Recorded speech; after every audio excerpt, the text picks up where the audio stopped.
Hello and thank you for tuning in. Today I want to talk about the alpha clause. It is not well understood and sometimes misinterpreted.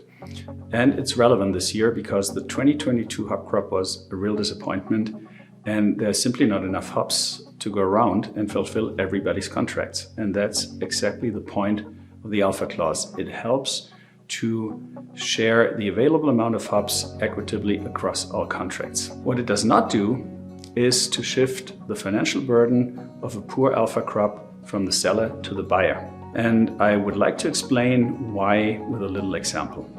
Let's assume we concluded a contract for 100 kilos of alpha 2 years ago in 2020 with a brewer, and we agreed a price of 100 euros per kilo of alpha.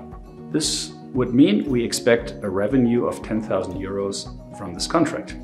Let's also assume that this variety that we sold has an average alpha acid content of 10% for the past 10 years, so from 2011 to 2020.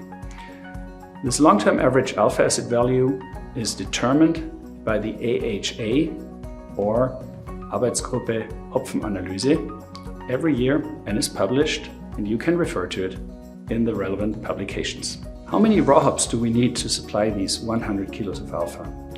Well, we need 1,000 kilos at 10%, which will give you exactly 100 kilos of alpha. What we also do as a prudent merchant, we buy this amount of hops from a grower. We buy 1,000 kilos of raw hops against this contract, and let's assume we agree on a price of 8.50 euros per kilo. So our calculation says we expect revenue of 10,000. We have a spend of 8,500 euros. We should make a contribution margin of 1,500 euros. So far, so good. Now the 2022 harvest comes in. We analyze our hop variety and we find that the average alpha acid content is only 8%. Now the alpha clause kicks in. Why? Because this year's average deviates by more than 15% from the long-term average. In our case, by 20%. Now we have two options. One is a quantity adjustment or a price adjustment. Let's talk about the quantity adjustment first, because that's the case that happens mostly.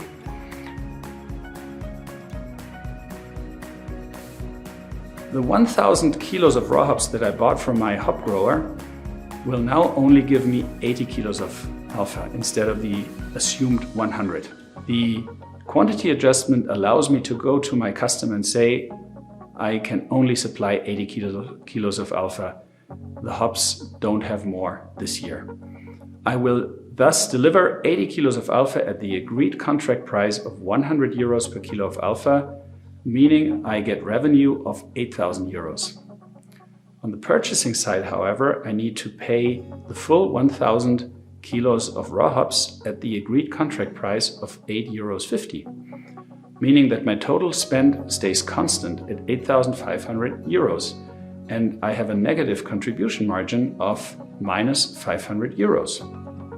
So you see, the financial burden remains with the seller and is not transferred to the buyer. The buyer will have to deal with a lower quantity, but the contract price stays the same.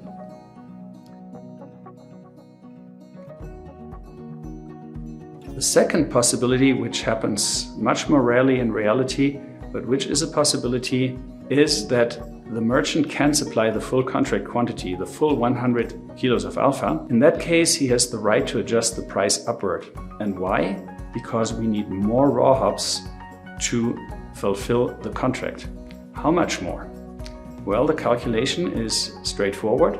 100 kilos of alpha divided by 8% tells me I now need 1,250 kilos of raw hops to supply the 100 kilos of alpha.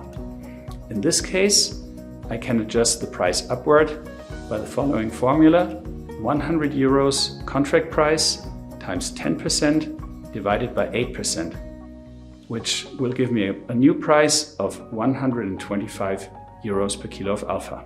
The exact financial impact of this transaction cannot be determined because it depends on the conditions at which the seller was able to procure these additional 250 kilos. Therefore, a final calculation is not possible. But these are the two options that the alpha clause provides for. Let's summarize. The alpha clause applies to European aroma hops that are sold for a specific amount of alpha. It applies when the crop alpha deviates by more than 15% from the long-term average, and it foresees either a quantity or a price adjustment. Of course, the parties are free to negotiate deviating terms. Thank you for your attention, and in case you have questions, please contact BarthHaas.